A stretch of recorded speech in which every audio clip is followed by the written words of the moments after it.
이번에는 ICT 트렌드를 소개해드리는 ICT 포커스 시간입니다. IT 칼럼니스트 이호은 씨와 함께합니다. 어서 오십시오. 안녕하세요. 네, 오늘은 어떤 얘기를 나눠볼까요? 예, 요즘 전염병 때문에 굉장히 고생 많으시죠? 그러니까요. 사실 지난 1997년에 조류 독감이 처음 유행한 이후로 이렇게 새로운 전염병과 싸우는 것은 좀 인류의 일상이 되었습니다. 그와 동시에 ICT 기술 같은 경우에도요, 이런 전염병을 예방하고 치료하는데 기여를 하기 위해서 계속 노력을 하고 있는데요. 오늘 이렇게 전염병과 싸우는 ICT 기술에 대해 한번 이야기를 해볼까 합니다. 이 감염성 질병과 싸우는데 ICT 기술이 도움이 되나요? 솔직하게 말씀드리면요. 아직까지 그렇게 큰 힘이 되지는 못하고 있습니다. 예. 물론 이제 보건의료 분야의 연구 작업에 사용된 게 다 컴퓨터니까 뭐 큰 의미에서는 도움이 된다 이렇게 볼 수도 있겠지만 실제로 우리들이 생각하는 건 그런 건 아니잖아요. 네네. 그래서 이제 크게 두 가지로 볼 수가 있을 것 같은데요. ICT 기술 같은 경우에는 어쨌든 첫 번째는 이제 발병이나 아니면 이제 진행 상황을 예측하는 데 쓰입니다. 그리고 다른 하나는 전염병이 발생했을 경우 빠른 치료와 확산 방지를 위해서 도움을 주는 용도로도 쓰고 있습니다. 그러니까 아픈 사람을 직접 치료해 줄 수는 없지만 어떻게든 좀 간접적으로라도 도움을 주기 위해서 노력을 하고 있다. 이렇게 볼 수 있겠죠. 그러면 컴퓨터로 전염병 발생 예측을 하는 건가요? 몇 달 전 미국 그 코넬 대학 연구팀이 아주 재미있는 연구 결과를 하나 발표를 했습니다. 예. 만약 이 세상에 좀비들이 좀 넘쳐나기 시작한다면 과연 어디로 도망가는 것이 가장 좋을까요? 예. 바로 이것에 대한 연구였는데요. 네. 일단 연구 결과를 먼저 말씀을 드리자면 사람들이 없는 외딴 곳으로 도망을 가라라고 합니다. 네. 그것이 가장 안전하다고 하는데 중요한 건 그게 아니겠죠. 실은 이 연구를 위해서 사용된 시뮬레이션 모델이 실제로 전염병 전파 연구에 사용되는 그런 모델이란 것입니다. 그러니까 전염병을 일종의 그 좀비로 가정을 하고요. 실제로 전염병 바이러스가 어떻게 퍼지는지에 대해 연구를 한 거죠. 이렇게 전염병의 등장과 확산 과정을 예측하는 작업이 가장 많이 쓰이는 IT 기술입니다. 네, 이런 예측 작업이 실제 전염병 예측 구축 작업에 도움이 될 수 있을까요? 가축 방역에는 이미 쓰이고 있습니다. 지난 2008년 AI, 그러니까 그 조류 인플루엔자 파동 이후로요, 만들어진 시스템인데요. 국가 동물 방역 통합 시스템이라고 부릅니다. 문제는 작년에 만들어 놓고 아직 좀 검증이 다 끝나지 않아가지고 제대로 활용하지 못하고 있다는 건데요. 하루빨리 좀 보완을 거쳐서 제대로 쓰이길 바랄 뿐입니다. 그리고 또 그 작년 한 해 맹위를 떨쳤던 이 에볼라 사태 때도 미국 질병관리본부에서 컴퓨터를 이용한 예측 결과를 내놓은 적이 있었습니다. 네. 올해 1월까지 감염자 수가 한 수십만 명으로 늘어날 것이다. 이런 좀 암울한 예상을 내놓은 바가 있었는데요. 다행히 그 정도까지 확산되지는 않았었습니다. 어쨌든 예상이 틀린 게 좋은 일은 좋은 일인데 이 보통 컴퓨터로 할 건 아닌 거 아니에요? 그러면 이거 슈퍼컴퓨터를 쓸 텐데 왜 이렇게 모델이 틀리는 경우가 있는 거죠? 실은 이제 어떤 방법으로 시뮬레이션을 하는가에 따라서 굉장히 많이 달라지기 때문인데요. 동물과 달리 이제 사람이 사는 세상을 좀 생각해야 될 변수가 좀 너무 많습니다.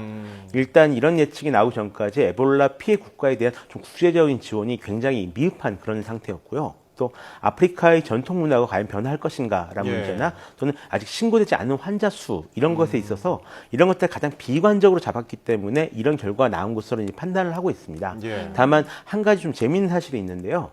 이런 예측을 내놓고 나서야 예측 결과에 놀란 선진국들이 좀 적극적으로 이 에볼라 사태에 대한 개입을 시작했다는 겁니다. 그러니까 예측을 내놨기 때문에 예측 결과가 틀려버린 그런 경우인데요.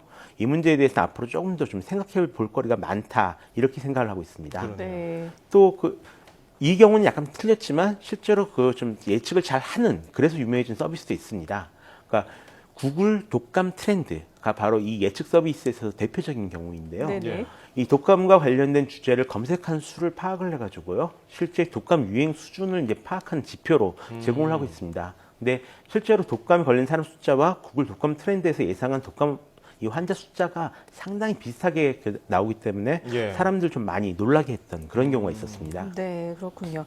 혹시 전염병들을 빠르게 예측하고 확인하고 진단하는 그런 기술은 없나요? 있죠. 그 전염병들, 새로운 질병을 빠르게 분석하고 판단하기 위해서 좀 많은 이제 IT 기기들이 좀 개발 중에 있는데요. 어떤 게 있나요? 흔히 나노 테크놀로지, 바이오 테크놀로지라고 불리는 기술들을 통해서 이루어지고 있습니다. 다만 언제나 그렇듯이 이 보건 의료와 관련된 것들은 임상 실험을 거쳐야 되기 때문에 좀 적응하는 시간이 좀 오래 걸립니다.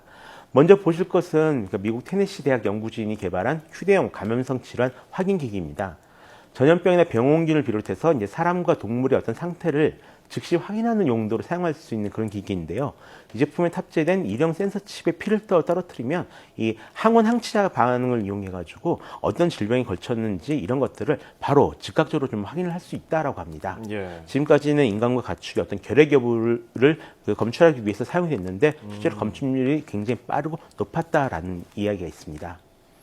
또 다양한 나노 소재를 이용해서 감염성 질환을 진단, 모니터링하는 기술 같은 경우도 계속 개발 중에 있는데요. 예. 한국화학연구원에서는 몇 년 전에 이 혈액 등에 나노물질을 좀 집어넣어가지고 혈액 성분을 읽어내는 그런 기술을 개발했습니다.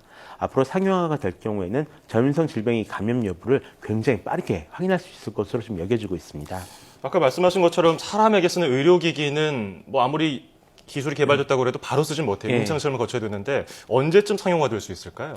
상용화는 지금 짧게는 3년 정도 잡고 있지만 길게는 한 10년 정도 잡고 있습니다. 예. 하지만 이미 쓰이고 있는 기기들도 있는데요. 바로 열화상 카메라입니다. 열화상 카메라 자체는 좀 오래된 기기이지만 이게 최근에 IT 기술이랑 결합이 되면서요.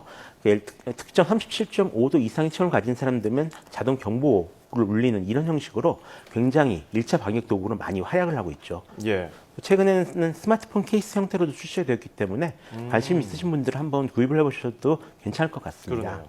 또 집에서 흔히 보이는 이 종이랑 가정용 잉크 프린터로 전염병을 진단하는 그런 키트를 만드는 기술도 개발되었는데요. 네네. 전기가 통하는 전도성 잉크를 이용해서 종이 위에 특정한 패턴을 인쇄를 한 다음에 그 위에 피를 떨어뜨리면 이게 전염병 종류에 따라서 흐름이 다 다르거든요. 이런 부분들을 읽어서 좀 이제 반응 시간 체크해가지고 바로 어떤 질병이 걸렸는지 확인할 수 있는 그런 기술입니다. 신기하네요. 네.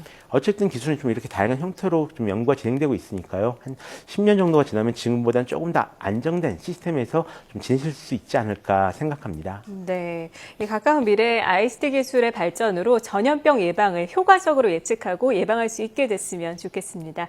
자, 지금까지 IT 칼럼니스트 이호은 씨와 함께 전염병과 싸우는 ICT 기술에 대해서 이야기 나눴습니다. 오늘 말씀 고맙습니다. 고맙습니다.